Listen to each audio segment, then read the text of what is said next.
ಡಾಲಾಯ್ತ್ ಅವರ ಸಾರಥ್ಯದಲ್ಲಿ the Friday Times News. February 27ರಂದು ಉಲ್ಟಾ ಪಾದಯಾತ್ರೆ, ಜೆಡಿಎಸ್ನಿಂದ ರಾಜ್ಯಪಾಲರಿಗೆ ದೂರು. ರಾಜ್ಯ ವಕ್ತಾರ ಗೋವಿಂದ ಗೌಡ. ರಾಜ್ಯ ಕಾಂಗ್ರೆಸ್ ಸರ್ಕಾರ ಶಕ್ತಿ ಯೋಜನೆ ಅಂತ ಮಹಿಳೆಯರಿಗೆ ನೀಡಿದ ಉಚಿತ ಬಸ್ ಸೇವೆ ವಿದ್ಯಾರ್ಥಿಗಳಿಗೆ ತೊಂದರೆ ಆಗುತ್ತಿದ್ದು, ಮುಂಬರುವ ಪರೀಕ್ಷೆಗೆ ಹಾಜರಾಗದೆ ಹೋದಲ್ಲಿ ಇದಕ್ಕೆ ನೇರ ಹೊಣೆಗಾರರು ಕಾಂಗ್ರೆಸ್ ಪಕ್ಷವೇ ಕಾರಣ. ಇವರು ಆಳುವ ರಾಜಧಾನಿಯಾದ ಬೆಂಗಳೂರಿನಲ್ಲಿ ಸಾರ್ವಜನಿಕರಿಗೆ ಕುಡಿಯುವ ನೀರಿಲ್ಲ ಎಂದು ಜೆಡಿಎಸ್ ರಾಜ್ಯ ವಕ್ತಾರ ವೆಂಕನಗೌಡ ಗೋವಿಂದಗೌಡ ತಿಳಿಸಿದರು. ನಗರದ ಪತ್ರಿಕಾ ಭವನದಲ್ಲಿ ಸುದ್ದಿಗೋಷ್ಠಿ ನಡೆಸಿ ಮಾತನಾಡಿದ ಅವರು, ಕಾಂಗ್ರೆಸ್ ಸರ್ಕಾರ ಬಜೆಟ್ನಲ್ಲಿ ಗದಗ ಜಿಲ್ಲೆಗೆ 20 ಕೋಟಿ ರೂಪಾಯಿ ಅನುದಾನ ನೀಡಿದೆ. ಆದರೆ ಗದಗ ಜಿಲ್ಲೆಯಿಂದ ಸರ್ಕಾರಕ್ಕೆ 400 ರಿಂದ 500 ಕೋಟಿ ರೂಪಾಯಿ ಹಣ ತೆರಿಗೆ ಸಂಗ್ರಹವಾಗುತ್ತದೆ. ಈ ಬಜೆಟ್ನಲ್ಲಿ ಘೋಷಣೆಯಾಗಿದ್ದು ಕೇವಲ 20 ಕೋಟಿ ರೂಪಾಯಿ. ಅದಕ್ಕಾಗಿ ನಮ್ಮ ಜಿಲ್ಲೆಯಿಂದ ನಮ್ಮ ತೆರಿಗೆ ನಮ್ಮ ಹಕ್ಕು ಎಂದು ಫೆಬ್ರವರಿ 27ರಂದು ಬೆಳಗ್ಗೆ 10:30ಕ್ಕೆ ಉಲ್ಟಾ ಪಾದಯಾತ್ರೆಯನ್ನು ನಗರದ ಗಾಂಧಿ ವೃತ್ತದಿಂದ ತಹಶೀಲ್ದಾರ್ ಕಚೇರಿವರೆಗೆ ನಡೆಸಿ ತಹಶೀಲ್ದಾರರ ಮುಖಾಂತರ ರಾಜ್ಯಪಾಲರಿಗೆ ಮನವಿ ಸಲ್ಲಿಸಲಾಗುವುದು ಎಂದ ಅವರು, ರಾಜ್ಯದಲ್ಲಿ ಬರ ಪರಿಸ್ಥಿತಿ ಪ್ರಾರಂಭವಾಗಿದ್ದು ಸರ್ಕಾರ ನೀರಿಗಾಗಿ ಪೂರ್ವ ಸಿದ್ಧತೆ ತೆಗೆದುಕೊಳ್ಳದೆ ಹೋಗಿದ್ದು ನೀರಿಗಾಗಿ ಹಾಹಾಕಾರ ನಿರ್ಮಾಣವಾಗಿದೆ ಎಂದು ವೆಂಕನಗೌಡ ಗೋವಿಂದಗೌಡ ತಿಳಿಸಿದರು. ಪತ್ರಿಕಾಗೋಷ್ಠಿಯಲ್ಲಿ ಬಸವರಾಜ ಅಪ್ಪಣ್ಣವರ್, ದೇವಪ್ಪ ಮಲಸಮುದ್ರ, ಪ್ರಫುಲ್ ಪುಣೇಕರ್, ಎಂಎಸ್ ಪರ್ವತಗೌಡ ಸೇರಿದಂತೆ ಇತರರು ಇದ್ದರು. ಮೊದಲ ಇದು ಶಕ್ತಿ ಯೋಜನೆ ಬಗ್ಗೆ ಹೇಳಬೇಕು ಮಾಡಿದ್ದೆ. ಇದು ಶಕ್ತಿ ಯೋಜನೆ ಅಂತ ಹೇಳಿ ಏನು ಇವರು ಮಾಡಿದ್ರು, ಬಸ್ಸಿಗೆ ಹೆಣ್ಮಕ್ಳಿಗೆ ಫ್ರೀ ಕೊಟ್ಟರು. ಎಕ್ಸಾಮ್ ಬರಾಕತ್ತಾವು, ನಾಳೆ ಹುಡುಗರಿಗೆ ಬಸ್ ಸಿಗಲಿಲ್ಲ, ಎಕ್ಸಾಮಿಗೆ ಅವ್ರಿಗೆ ಹೋಗೋಕ್ಕಾಗಲಿಲ್ಲ, ಅವ್ರಿಗೆ ವರ್ಷ ಹೋತು ಅಂದ್ರೆ ಇದಕ್ಕೆ ರಾಜ್ಯ ಸರ್ಕಾರನ ನೇರ ಹೊಣೆ ಆಗುತ್ತೆ. ಅವು ಹುಡುಗರಿಗೆ ಬರೀ ವಿದ್ಯಾರ್ಥಿಗಳಿಗೆ ಅಷ್ಟೇ ಬಸ್ ವ್ಯವಸ್ಥೆ ಮಾಡುವಂಥ ಕೆಲಸ ಆಗಬೇಕು. ಈಗ PUC ಎಕ್ಸಾಮ್ ಸ್ಟಾರ್ಟ್ ಆಗ್ತಾವೆ, SSLC ಎಕ್ಸಾಮ್ ಸ್ಟಾರ್ಟ್ ಆಗ್ತಾವೆ. ಇದರೊಳಗೆ ಯಾರು ಹುಡುಗರು ಬಸ್ ತಪ್ಪಿಸ್ಕೊಂಡು ಬಸ್ನಾಗ ಹತ್ತಾಗ ಜಾಗ ಸಿಗಲಾರ್ದೆ ಅವರು ಏನಾರ ವರ್ಷ ಹೋತು, ಇದಕ್ಕೆ ರಾಜ್ಯ ಸರ್ಕಾರನ ನೇರ ಹೊಣೆ ಆಗುತ್ತೆ. ಇದಕ್ಕೆ ಅವರು ವ್ಯವಸ್ಥೆ ತ್ವರಿತವಾಗಿ ವ್ಯವಸ್ಥೆ ಮಾಡಬೇಕು. ಇದು ಶಕ್ತಿ ಯೋಜನೆ ಅಂತ ಹೆಸರು ಅದಕ್ಕೆ ಇಟ್ಟರೆ ಅದ ತಿಳಿಲಿಲ್ಲ. ಇದು ಅದು ಮೊದಲು ತಿಳಿಲಿಲ್ಲ ನನಗೆ, ಇದು ಯಾಕೆ ಶಕ್ತಿ ಯೋಜನೆ ಇಟ್ಟರೆ ಇದಕ್ಕೆ ಅಂತ ಹೇಳಿ. ಅದು ಈಗ ಎಲ್ಲ ನೋಡಿದ್ಮೇಲೆ ಗೊತ್ತಾಗಿದೆ, ಇದಕ್ಕೆ ಶಕ್ತಿ ಬೇಕು ಬಸ್ನಾಗ ಹತ್ತಕ್ಕೆ, ಅದಕ್ಕೆ ಶಕ್ತಿ ಅಂತೇಳಿ ಯೋಜನೆ ಇಟ್ಟ ತುಂಬಿಟ್ಟಿರ್ತೈತೆ. ಶಕ್ತಿ ಹಾಕಿ ಒಳಗೆ ಹಾಕ್ಬೇಕು, ಅಂದಾಗ ಒಳಗೆ ಹೋಗಕ್ಕೆ ಬರ್ತೈತಿ, ಇಲ್ಲಾಂದ್ರೆ ಆಗಂಗಿಲ್ಲ. ಆಮ್ಯಾಗ ಬ್ಯಾಸಿಗೆ ಸ್ಟಾರ್ಟ್ ಆಗಿಲ್ಲ ಇನ್ನೂ, ಬೆಂಗಳೂರಿನಾಗ ಆಲ್ರೆಡಿ ನೀರಿನ ಹಾಕಾರ ಸ್ಟಾರ್ಟ್ ಆಗೈತಿ. ಇವ್ರೇನು ತಮಿಳ್ನಾಡಿಗೆ ನೀರು ಬಿಟ್ಟರೆ ಬೇಕಾಬಿಟ್ಟು ನೀರು ಬಿಟ್ಟರೆ ಇವರು ತಮ್ಮದು ಇಂಡಿಯಾ ಅಲಯನ್ಸನ್ನು ಉಳಿಸ್ಕೊಳೋ ಸಂಬಂಧ ಅವ್ರನ್ನ ಪ್ಲೀಸ್ ಮಾಡೋ ಸಲುವಾಗಿ ಇವತ್ತು ನಮ್ಮ ಮಂದಿ ಸಫರ್ ಆಗಕತ್ತಾರ. ಇನ್ನೂ ಬ್ಯಾಸಿಗೆ ಸ್ಟಾರ್ಟ್ ಆಗಿಲ್ಲ. ಸ್ಟಾರ್ಟ್ ಆಗಲಾರ್ದ ಬೆಂಗಳೂರಿನಾಗ ಆಲ್ಮೋಸ್ಟ್ ಈಗ 30% ಜನಕ್ಕೆ ನೀರಿಲ್ಲ. ಕೈಗಾರಿಕೆಗಳು ಸಫರ್ ಆಗತ್ತವು. ಕೈಗಾರಿಕೆಗಳಿಗೆ ತೊಂದರೆ ಆದರೆ ಮತ್ತೆ ಅವರು ಎಲ್ಲರನ್ನ ಕೆಲಸದಿಂದ ತೆಗ್ಯಾಕೆ ಸ್ಟಾರ್ಟ್ ಮಾಡ್ತಾರೆ, ಮತ್ತು ನಿರುದ್ಯೋಗಿ ಸ್ಟಾರ್ಟ್ ಆಕೈತಿ. ಆ ನೀರಿಗೆ ಏನು ಆಲ್ಟರ್ನೇಟಿವ್ ವ್ಯವಸ್ಥೆ ಮಾಡಬೇಕು, ಇವ್ರು ಮಾಡಬೇಕು. ಬೆಂಗಳೂರಿನಾಗ ಎಲ್ಲ ಪ್ರಮುಖ ನಗರದಾಗ ಈ ಟ್ಯಾಂಕರ್ ಮಾಫಿಯಾ ಅದಾವು, ಇವನ್ನ ಹತ್ತಿಕ್ಕ ಕೆಲಸ ಆಗ್ಬೇಕು. ಅದನ್ನು ಏನು ಮಂದಿದ ಕಷ್ಟ ಐತಿ, ನೀರು ಬೇಕಾಗಂಥ ಸಮಯದಾಗ ಇವ್ರು ಅದನ್ನು ದುರುಪಯೋಗ ಮಾಡ್ಕೋತಾರೆ. ಅದ್ರದ್ದು ಆ ದುರುಪಯೋಗ ಮಾಡೋಂಥ ಏನು ಕೆಲಸಕ್ಕೆ ಇವರು ಕಡಿವಾಣ ಹಾಕ್ಬೇಕು. ಈಗ ಮೊನ್ನೆ ಬಜೆಟ್ನಾಗ ಗದಗ ಜಿಲ್ಲಾಕ್ಕೆ ಭಾಳ ಅಂದ್ರೆ ಇವರು ಒಂದು 20-25 ಕೋಟಿ ರೂಪಾಯಿ ಕೊಟ್ಟಾರ. ಇವರು ದಿಲ್ಲಿ ಮಠ ಹೋಗಿ ನಮ್ಮ ತೆರಿಗೆ ನಮ್ಮ ಹಕ್ಕು, ನಾವು ಇಷ್ಟು ಕಟ್ಟೀವಿ, ನಮಗೆ ವಾಪಸ್ ಕೊಡ್ರಿ ಅಂತ ಕೇಳಿದರು. ನಮ್ಮ ಜಿಲ್ಲಾಲಿಂತ್ರ ಸುಮಾರು 500 ಕೋಟಿ ರೂಪಾಯಿ ವರ್ಷ ರಾಜ್ಯ ಸರ್ಕಾರದ ಬೊಕ್ಕಸಕ್ಕೆ ಹೋಗುತ್ತೆ. ಮತ್ತು ನೀವ್ಯಾಕೆ ನಮಗೆ 20 ಕೋಟಿ ರೂಪಾಯಿ ಕೊಟ್ರಿ, ನಮಗೆ ಯಾಕೆ 500 ಕೋಟಿ ರೂಪಾಯಿ ಯೋಜನೆ ನೀವು ಕೊಳ್ಳಿಲ್ಲ?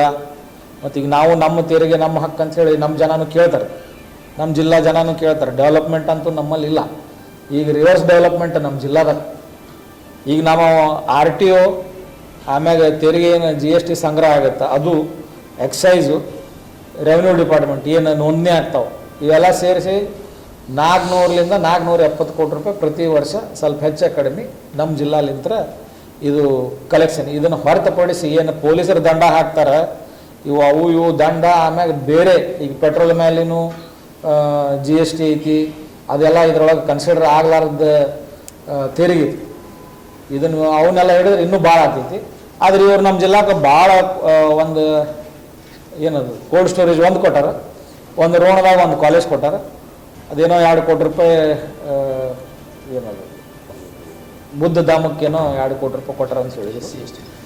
ಅದಕ್ಕೆ ಅದನ್ನು ಹೊರತುಪಡಿಸಿದ್ರೆ ಯಾವ ನಮ್ಮ ಜಿಲ್ಲಾಕ್ಕೆ ಏನೂ ಬರಲಿಲ್ಲ. ಮತ್ತು ಉಳಿದಿದ್ದ ರೊಕ್ಕ ಎಲ್ಲಿ ಹೋಯ್ತು, ನಮಗೆ ಯಾಕೆ ಕೊಡಲಿಲ್ಲ? ಈಗ ನಮ್ಮ ತೆರಿಗೆ ನಮ್ಮ ಹಕ್ಕು. ಮತ್ತು ನಮ್ಮ ಜಿಲ್ಲಾ ಜನನು ಕೇಳ್ತಾರೆ, ನಮ್ಮ ತೆರಿಗೆ ನಮ್ಮ ಹಕ್ಕು, ಈಗ ಮತ್ತು ನಮ್ಗೆ ಬರಬೇಕಲ್ಲ ರೊಕ್ಕ.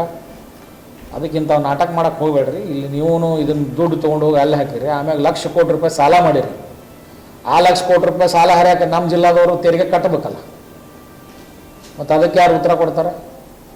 ಅದಕ್ಕೆ ನಾಳೆ ನಾವು ಇದನ್ನು ಖಂಡಿಸೋ ಸಂಬಂಧ ಏನು ನಮ್ಮ ಜಿಲ್ಲಾದೊಳಗೆ ಇದು ರಿವರ್ಸ್ ಡೆವಲಪ್ಮೆಂಟ್, ನಾವು ಪಕ್ಷದ ಎಲ್ಲ ನಮ್ಮ ಸದಸ್ಯರು ಪದಾಧಿಕಾರಿಗಳು ಕೂಡಿ ಗಾಂಧಿ ಸರ್ಕಲ್ನಿಂದ ತಹಸೀಲ್ದಾರ್ ಆಫೀಸ್ ಮಟ್ಟ ನಾವು ಉಲ್ಟಾ ನಡೆದು ತಹಸೀಲ್ದಾರ್ ಅವರಿಗೆ, ನಮ್ಮ ರಾಜ್ಯಪಾಲರಿಗೆ ತಹಸೀಲ್ದಾರ್ ಮುಖಾಂತರ ಮನವಿ ಕೊಡ್ತೀವಿ. ಅವರು ರಾಜ್ಯಪಾಲರು ಇದಕ್ಕೆ ಮಧ್ಯ ಪ್ರವೇಶ ಮಾಡಬೇಕು ಮತ್ತು ನಮ್ಮ ಜಿಲ್ಲಾಕ್ಕಾದಂಥ ಅನ್ಯಾಯನ ಸರಿಪಡಿಸ್ಬೇಕು. ನಾವು ಅವರಿಗೆ ಮನವಿ ಮಾಡ್ಕೊತೀವಿ. ಯಾಕಂದ್ರೆ ಇವರು CM ಅವರಿಗೆ ಮನವಿ ಮಾಡ್ಕೊಂಡ್ರೆ ಅದು ಏನು ಆಗಂಗಿಲ್ಲ, ಅದು ನಮ್ಗೆ ಗೊತ್ತೈತಿ. ಇವರು ಎಲ್ಲರಿಗೂ ಬರೀ ರಾಜಕಾರಣ ಮಾಡ್ತಾರೆ ಅಂತಾರೆ. ಮತ್ತು ಇವ್ರು ಏನು ಮಾಡತ್ತಾರೆ ಇಲ್ಲಿ? ನಮಗೇನು ಅನಿಸುತ್ತೆ ಅಂದರೆ ಇವರು H.K. ಪಾಟೀಲ್ರಿಗೆ ಟಿಕೆಟ್ ಕೊಡ್ತೀವಿ ನಿಂದ್ರಿ ಅಂದ್ರೆ ಇವ್ರು ಒಳ್ಳೆ ಅಂದ್ರೆ ಬೇಕಾದ್ರೆ ನಮ್ಮ ಜಿಲ್ಲಾಕ್ಕೆ ಏನೂ ಕೊಟ್ಟೇ ಇಲ್ಲ. ಇವ್ರು ಬುದ್ಧಿ ಕಲ್ಸೋಣ ಅನ್ನಿಸಲ್ಲ. ಇವ್ರು ಬುದ್ಧಿ ಕಲ್ಸೋಕೆ ಹೋಗಿ ನಮ್ಮ ಜನ ಸಫರ್ ಆಗಕತ್ತಾರೆ ಇಲ್ಲಿ. ಇವ್ರು ತಮ್ಮ ರಾಜಕಾರಣದ ಬ್ಯಾಳೆ ಬೀಳ್ಸ್ಕೊಳಕ್ಕೆ ಇವರು ನಮ್ಮ ಜಿಲ್ಲಾನ ಬಲಿ ಕೊಡಾಕತ್ತಾರೆ. ನಮ್ಮ ಜಿಲ್ಲಾ ಜನ ಮೊದಲೇ ನಮ್ಮಲ್ಲಿ ಡೆವಲಪ್ಮೆಂಟ್ ಇಲ್ಲ, ಇಂಡಸ್ಟ್ರಿಯಲೈಸೇಷನ್ ಇಲ್ಲ, ಏನೂ ಇಲ್ಲ. ಅಂಥದ್ರೊಳಗೆ ಯಾವುದೂ ವಿಶೇಷ ಅನುದಾನ ಇಲ್ಲ. ವಿಶೇಷ ಅನುದಾನ ಅಂತೂ ಹೋಗಲಿ, ನಾವು ಕಟ್ಟಿದ ತೆರಿಗೆನ ನಮ್ಮ ಜಿಲ್ಲಾ ಕೊಟ್ಟರೆ ಮತ್ತು ಇನ್ನೂ ಹೆಚ್ಚಿನ ಡೆವಲಪ್ಮೆಂಟ್ ಆಗ್ತಿತ್ತು ಅನ್ನೋದು ನಮ್ಮ ಅನಿಸಿಕೆ. ನಾಳೆ ನಾವು ಬೆಳಗ್ಗೆ 10:00 ಗಾಂಧಿ ಸರ್ಕಲ್ನಿಂದ ನಾವು ತಾಲೂಕು ಕಚೇರಿ ಮಟ್ಟ ಉಲ್ಟಾ ಪಾದಯಾತ್ರೆ, ಈ ರಿವರ್ಸ್ ಡೆವಲಪ್ಮೆಂಟನ್ನು ಎತ್ತಿ ತೋರ್ಸೋಕ್ಕೆ ನಾವು ಉಲ್ಟಾ ಪಾದಯಾತ್ರೆ ಮಾಡ್ತೀವಿ. ಪೂರಾ ಬಜೆಟನ್ನು ಇದು ಮಾಡಾಕ್ತಿದ್ವಿ. ನೀವು ಹೇಳ್ದಂಗೆ ಅದನ್ನು ಒಂದು ಒತ್ತು ಕೊಟ್ಟು ಅದಕ್ಕೂ ಒಮ್ಮೆ ಹೋರಾಟ ಮಾಡಿದ್ವಿ. ಆ್ಯಕ್ಚುಲಿ ಅದಕ್ಕೆ ಯಾವಾಗ ಬಿದ್ದು ಇಬ್ಬರು ಓಪನ್ ಮಾಡಿದ್ರು ಅದನ್ನು. BJP ಸರ್ಕಾರ ಇದ್ದಾಗ ಅವ್ರು ಮಾಡಿದರು, ಹೊಳ್ಳಿ ಮತ್ತು ಇವ್ರು ಮಾಡಿದ್ರು ಅದನ್ನು ಓಪನಿಂಗ್. ಆದ್ರೆ ಓಪನಿಂಗ್ ಮಾಡಿದ್ರೆ ಕಂಪ್ಲೀಟ್ ಆಗಿಲ್ಲ, 2 ಸಲ ಮಾಡ್ಯಾರ ಸರ್. ಅಲ್ಲಿ ಕಲ್ಲದಾವ್ ನೀವು ಬೇಕಂದ್ರೆ ನೋಡ್ರಿ. ಇದು ಮುಗಿದ ಮೇಲೆ ಬಿಲ್ಡಿಂಗ್ ಆದಮೇಲೆ ಬಿಲ್ಡಿಂಗ್ ಉದ್ಘಾಟನೆ ಮಾಡಿ ಅಡಿಗೆಲ್ಲ ಹಾಕಿದ್ರಿ. ಒಟ್ಟು ಇಬ್ಬರು ಹಾಕ್ಯಾರ, ಇಬ್ಬರು ಗುದ್ದಾಡಿದ್ರೆ ಅದ್ರ ಮುಗಿಸ್ಲಿಲ್ಲ. ಅದನ್ನು ಕ್ರೆಡಿಟ್ ತೊಗೊಳಕ್ಕೆ ಎಲ್ಲರೂ ಓಡಾಡಿದ್ರು, ಬಟ್ ಮುಗಿಸೋಕೆ ಯಾರು ಮುತುವರ್ಜಿ ವಹಿಸಲಿಲ್ಲ. ಅದನ್ನೇ ಹೇಳಿದೆ ನಾನು. ಓವರಾಲು ಈಗಿನ್ನೂ ಬ್ಯಾಸಿಗೆ ಸ್ಟಾರ್ಟ್ ಆಗೈತಿ. ಇಲ್ಲಿ ನಮ್ಮಲ್ಲಿ ಟ್ಯಾಂಕರ್ನವ್ರು ಈಗಲ್ಲದು, ನಾವು ಸಣ್ಣವರಿದ್ದಾಗಿಂದ ಆಳ್ತಾರೆ ನಮ್ಮ ಊರು. ಆ ಮಾಫಿಯಾ ಮುರಿಬೇಕು ಇವ್ರು. ಅವಾಗ ಇದ್ರಾಗ ಏನದು ಬಿಸಿ ಕೆರೆ ಒಳಗೆ ನೀರು ನಿಂದಿರ್ತೀವಿ, ಎಲ್ಲ ಬೋರ್ನಾಗ ನೀರು ಬಂದುಬಿಡ್ತಾವೆ. ಅಂದ್ರೆ ಬೋರ್ ನೀರು ಸೌಳು ಇರ್ತಾವೆ ಅಲ್ಲ, ಎಲ್ಲರ ಕಡೆ ಬೋರ್ ಇರೋಂಗಿಲ್ಲ. ಈಗ ನೀವು ಜವಳಿಗಳು ಅಂತಲ್ಲಿ ಹೋದ್ರೆ ಒಂದು ಕಾಮನ್ ಬೋರ್ ಇರ್ತೈತಿ, ಅವರು ಎಲ್ಲ ಆದ ಬೋರಿಗೆ ಬಡ್ದಾಡ್ಬೇಕಾ? ಇವನ್ನ ಏನು ಮೊದಲ ಪ್ರಿಕಾಷನ್ ತೊಗೋಬೇಕು, ಬೇಸಿಗೆಗೆ ಮೊದಲ ತೊಗೋಬೇಕು. ಈಗ ಅಲ್ಲಿ ನೀರು ಬಿಡಿಸ್ಬೇಕು, ಅದು ಬಂದು ನಮ್ಮ ಬ್ಯಾರೇಜಿಗೆ ಬಂದು ಮುಟ್ಟಬೇಕು. ಎಲ್ಲ ಖಾಲಿ ಆದ್ಮೇಲೆ ಹೋಗಿ ನೀರು ಬಿಡ್ರಿ ಅನ್ನೋಕ್ಕಿಂತ ಮೊದಲ ಅದಕ್ಕೆ ಪ್ರಿಕಾಷನ್ ತೊಗೊಂಡ್ರೆ ಅದಕ್ಕೆ ಅದ ಫ್ಲೋನಾಗ ಹೋಗ್ತೈತಿ. ಇನ್ನು 3 ತಿಂಗಳು ನಾವು ಕಳೆಯೋದು ಸಿಕ್ಕಾಪಟ್ಟೆ ಕಷ್ಟ ಐತಿ. ಈಗನ ಬಿಸಿಲು ಸಿಕ್ಕಾಪಟ್ಟೆ ಆಗಿದೆ, ನೀರು ಸಾಲಂಗಿಲ್ಲ.